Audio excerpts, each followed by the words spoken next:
സാമ്പത്തിക ആരോപണവുമായി ഡിവൈഎഫ്ഐ തൃശൂർ ജില്ലാ സെക്രട്ടറി ശരത് പ്രസാദിന്റെ ശബ്ദരേഖയാണ് പുറത്തുവന്നത്.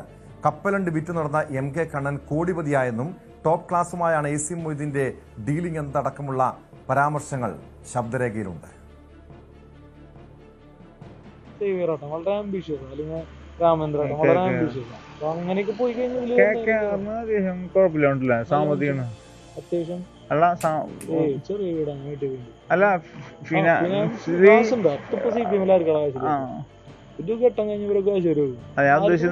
ആൾക്കിങ്ങനെ വലിയ പ്രശ്നങ്ങളില്ലല്ലോ എന്ന് പറഞ്ഞാൽ CPM ജില്ലാ ലീഡർഷിപ്പ് ഉള്ളവർക്ക് പ്രശ്നമുണ്ട്, സാമ്പത്തിക പ്രശ്നം അവർക്കുണ്ടാവില്ല. അതൊരു ഘട്ടം കഴിഞ്ഞാൽ അവരുടെ ലെവല് മാറും, ഇവരുടെ ഇൻട്രാക്ഷൻ. അപ്പൊ നമ്മളിപ്പോ പിരിവെടുത്തപ്പോ ഞാൻ മാക്സിമം പിരിവെടുത്തൊരു 5000, 10,000 മാക്സിമം. എന്നാൽ ജില്ല വരേണ്ടത് 25, പാർട്ടി കമ്മിറ്റി വരാണെങ്കിൽ 75,000, 1,00,000. ഇപ്പൊ നമ്മുടെ എന്താണ് നമ്മൾ ഇന്ററാക്ട് ചെയ്യുന്ന സാമ്പത്തിക നിലവാരം മാറി. ഈ നിലവാരത്തിനകത്ത് നമുക്ക് എന്ത് ചെയ്യാൻ നമ്മൾ ജീവിക്കും. അതെല്ലാവരും അല്ലാണ്ട് എന്റെ അങ്ങനത്തെ വേറെ കുഴപ്പമൊന്നുമില്ല. വിശദാംശങ്ങളുമായി ഡാനി ഇപ്പോൾ ചേരുന്നുണ്ട്. ഡാനി, ഇത് CPM-നെ സംബന്ധിച്ച് CPM-നെ വെട്ടലാക്കുന്ന ഒരു ശബ്ദ സന്ദേശമാണ് പുറത്തു വന്നിരിക്കുന്നത്. പല നേതാക്കൾക്കെതിരെയും ഗുരുതരമായ ആരോപണം DYFI ജില്ലാ സെക്രട്ടറിയുടെ ശബ്ദരേഖയിലുണ്ട്. ഇത് വർഷങ്ങൾക്ക് മുൻപുള്ള ഒരു ശബ്ദരേഖയാണെന്ന് പറയുമ്പോഴും ഇത് എന്താണ് സംഭവിച്ചത്? ഇതെങ്ങനെയാണ് ഈ ഓഡിയോ സംഭാഷണം പുറത്തു വന്നത്?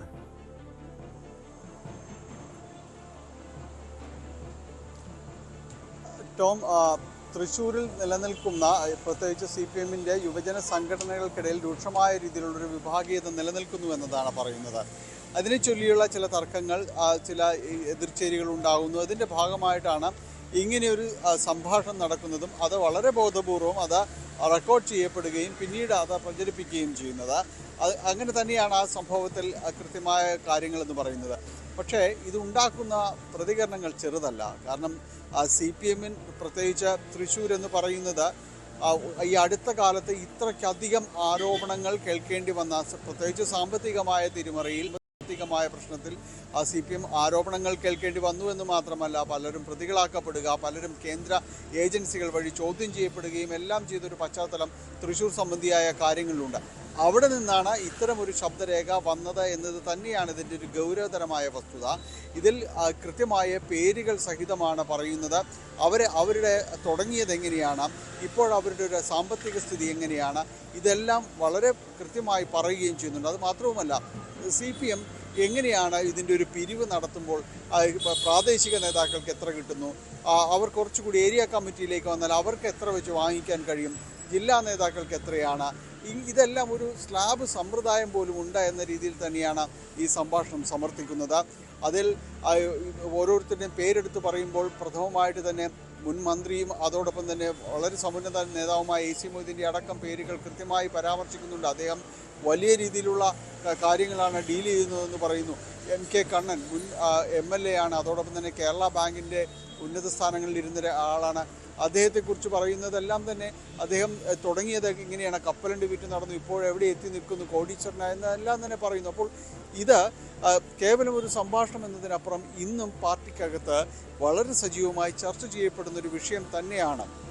ഇതിപ്പോൾ കുറച്ച് നാളുകൾ മുൻപ് റെക്കോർഡ് ചെയ്തതാണെന്ന് പറയുമ്പോൾ പോലും ഇതെല്ലാം യുവജന സംഘടനകൾക്കിടയിലും ചർച്ചയാവുന്നുണ്ട്. നേതാക്കൾ ഈ രീതിയിൽ പോകുന്നു എന്നതെല്ലാം തന്നെ. പക്ഷേ ഇത് ഗൗരവമായി തന്നെ പാർട്ടി നേതൃത്വം ഇതിനെ കാണുന്നുണ്ടോ? കാരണം ഇത് MK കണ്ണിനെതിരെ AC മൊയ്തീനെ കുറിച്ച് പരാമർശമുണ്ട്. മാത്രമല്ല, നമുക്കറിയാം ഈ കരുവന്നൂർ സഹകരണ ബാങ്ക് തട്ടിപ്പ് കേസുമായി ബന്ധപ്പെട്ട തൃശ്ശൂരിലെ പല ഉന്നത നേതാക്കളും പ്രതിപ്പട്ടികയിലുള്ളതാണ്. പലർക്കെതിരെയുള്ള നിർണായകമായിട്ട് പല തെളിവുകളും പുറത്തു വന്നതാണ്. പക്ഷേ അങ്ങനെയെങ്കിൽ ഇത് ഇന്നോ ഇന്നലെ തുടങ്ങിയതല്ല. CPM-ലെ ഈ പ്രാദേശിക തലത്തിൽ നിന്നുള്ള നേതാക്കൾ മുതൽ അങ്ങ് മേൽത്തട്ട് മുതലുള്ള നേതാക്കൾ വരെയും ഇങ്ങനെ പണം വാങ്ങുന്നു, അനധികൃതമായി പണം സമ്പാദിക്കുന്നു. അങ്ങനെയെങ്കിൽ ഇവരുടെയൊക്കെ സാമ്പത്തിക ഉറവിടം അടക്കം പരിശോധിക്കേണ്ടതല്ലേ?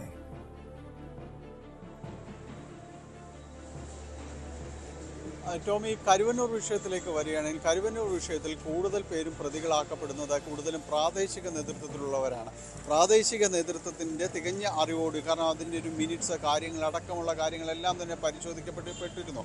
അപ്പോൾ പ്രാദേശിക നേതൃത്വത്തിന് വളരെ കൃത്യമായൊരു ഇടപെടലും പങ്കാളിത്തവും എല്ലാം തന്നെ ഇതിലുണ്ടായിരുന്നു എന്നതാണ് പിന്നീട് വന്ന പ്രതിപട്ടികയും കാര്യങ്ങളും എല്ലാം തന്നെ തെളിയിക്കുകയും ചെയ്യുന്നു. അപ്പോൾ വലിയ രീതിയിലുള്ള ഇടപെടലും ആ കാര്യങ്ങളിലെല്ലാം തന്നെ ഉണ്ടായിരുന്നു. ഈ രീതിയിലേക്ക് ഈ ഒരു പണപ്പിരിവും കാര്യങ്ങളും എല്ലാം നടന്നിരുന്നു എന്നത് തന്നെയാണ് ഇപ്പോൾ ഈ യുവ നേതാവിൻ്റെ സംഭാഷണത്തിൽ സമർത്ഥിക്കുകയും ചെയ്യുന്നത്. ED ഈ നേതാക്കളുടെ വീടുകൾ പലവട്ടം പരിശോധിക്കുകയും മണിക്കൂറുകൾ നീണ്ടുന്ന പരിശോധനകളടക്കം നടത്തുകയും ചെയ്തതാണ്. ഇതിൽ ഇപ്പോഴും തന്നെ പലരും ഈ പ്രതിപട്ടികയിലുള്ളവർ പോലും തന്നെ ഈ പരാമർശിക്കപ്പെട്ടു പോകുന്നവരെല്ലാം തന്നെയുണ്ട്. അപ്പോൾ ഇത്തരം കാര്യങ്ങളിലെല്ലാം ഒരു അന്വേഷണം സമഗ്രമായി വേണമെന്നത് തുടക്കം മുതൽ തന്നെ ആവശ്യപ്പെടുന്നതാണ്. പക്ഷേ ആരാണ് ഇതിന് മുൻകൈ എടുക്കേണ്ടത് എന്നതടക്കമുള്ള കാര്യങ്ങൾ പിന്നെയും ചോദ്യമാണ്.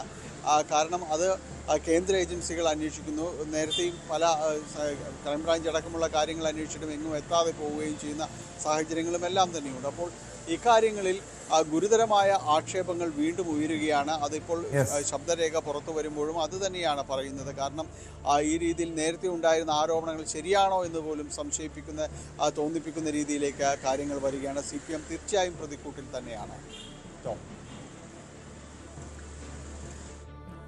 പഴയ ആരോപണമാണ് അല്ലെങ്കിൽ പഴയ ശബ്ദരേഖയാണെന്ന് ന്യായീകരിക്കുമ്പോഴും അത്തരം വാദങ്ങൾ ഉയർത്തുമ്പോഴും അത് CPM-ന് മേൽ ഈ ശബ്ദ സന്ദേശം ഒരു വലിയ ആക്ഷേപമായി തന്നെ ഉയരുന്നുണ്ട്.